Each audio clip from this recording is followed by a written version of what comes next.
Welcome to Mining Education. Today, I am going to discuss about difference between intact rock and rock mass, various types of rocks, and various discontinuities present in rock mass. चलो शुरू करते हैं. What is a rock? A rock is an aggregate of minerals having a fixed chemical composition and a molecular structure. And these minerals are the building blocks of a rock. And the rock strength depends upon the strength of minerals. So these minerals control most of the rock behavior. A mineral may be a single element such as copper, gold, or it may be a compound of two or more elements. Next, I am going to discuss the difference between intact rock versus rock mass. What is an intact rock? Intact rock is the rock which does not contain any significant discontinuities. And normally, we use intact rock for the testing in laboratory for estimation of strength, elastic modulus, and other engineering parameters. On the other hand, rock mass includes different discontinuities such as joints, fractures, faults, etc. And now I will show the figures of intact rock and rock mass. This one is the intact rock. We usually collect these from the borehole samples and test in the laboratory. And next one is the rock mass. You can observe here from the mouse pointer, these were the joints in the rock mass. You can see here discontinuity set 1, set 2 and set 3, and this is the joint plane 2, joint plane 1. These rock cores, or we collect these rock cores from the boreholes, and these cores are tested for uniaxial compressive strength, Brazilian indirect tensile strength, and point load test, slake durability test, direct shear test, and triaxial test. And we use these intact rocks test results to simulate the rock mass properties. For that purpose, we use various rock mass classification properties systems such as rock mass rating, Q system, and GSI.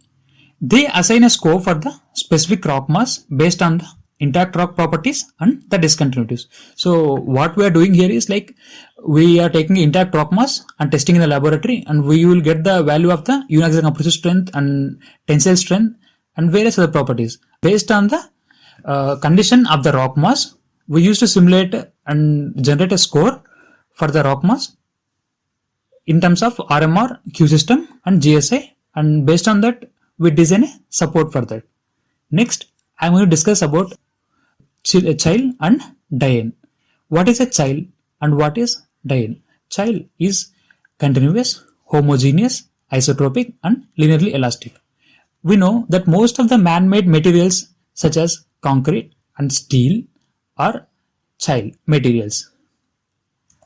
Diene is discontinuous, inhomogeneous, anisotropic, and non-linearly elastic. Most of the rock mass are in between the chyle and diene. Next, I am going to discuss about different types of rocks. First one is igneous rock. The next one is sedimentary rocks, and third one is metamorphic rock. Igneous rocks are formed when molten rock cools and solidifies on or under the earth surface. Based on the place of solidification, these igneous rocks are classified into two types. First one is intrusive rocks and second one is extrusive rocks. Intrusive rocks or plutonic rocks are formed below the earth surface, whereas extrusive or volcanic rocks are formed over the earth surface. And the next type of rocks is sedimentary rocks.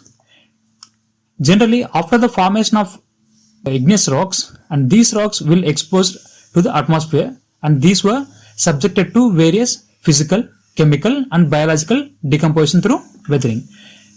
There are basically two types of weathering. First one is mechanical weathering and second one is chemical weathering. First, I want to discuss about mechanical weathering. Mechanical weathering is the breakdown of rocks into particles without producing changes in chemical composition of minerals in the rock.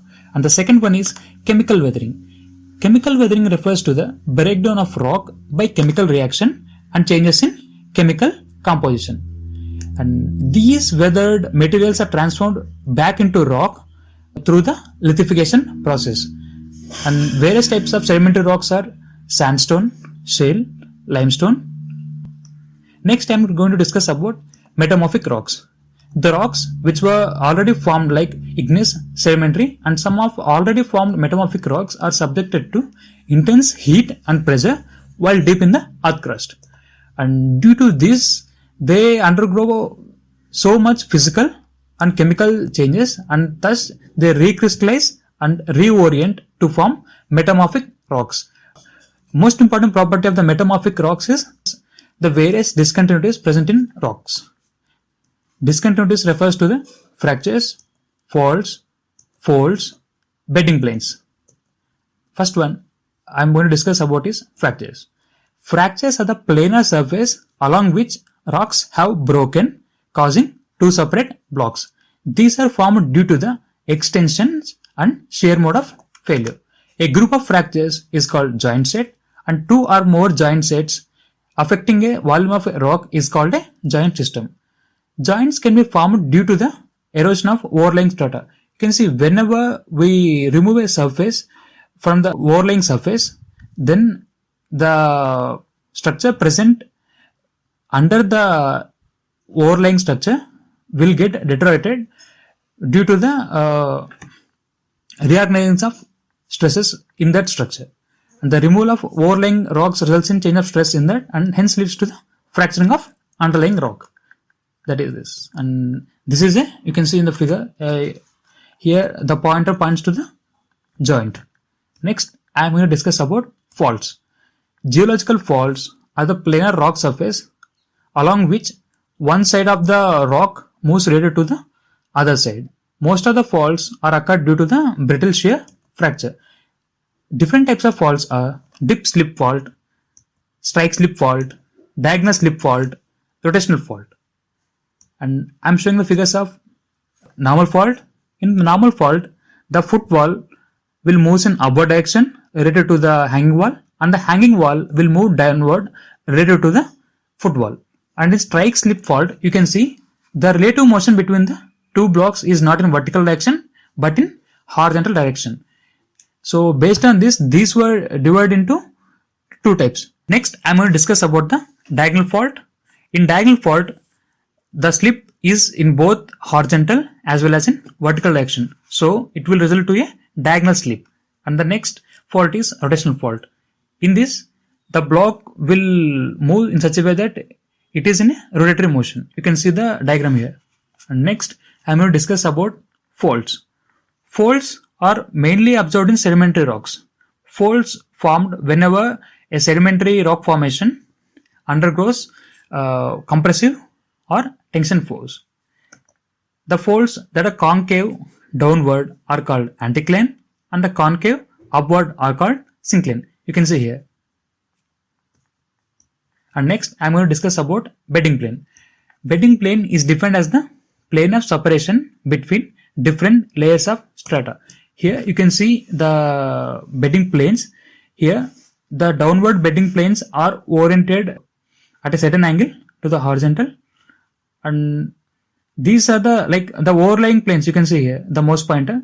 These are lying in a different plane, and these layers are lying in a different angle. So this angle this bedding plane is different, and plane angle different, and the bedding plane angle of the overlying strata is different to that, and this leads to a discontinuity.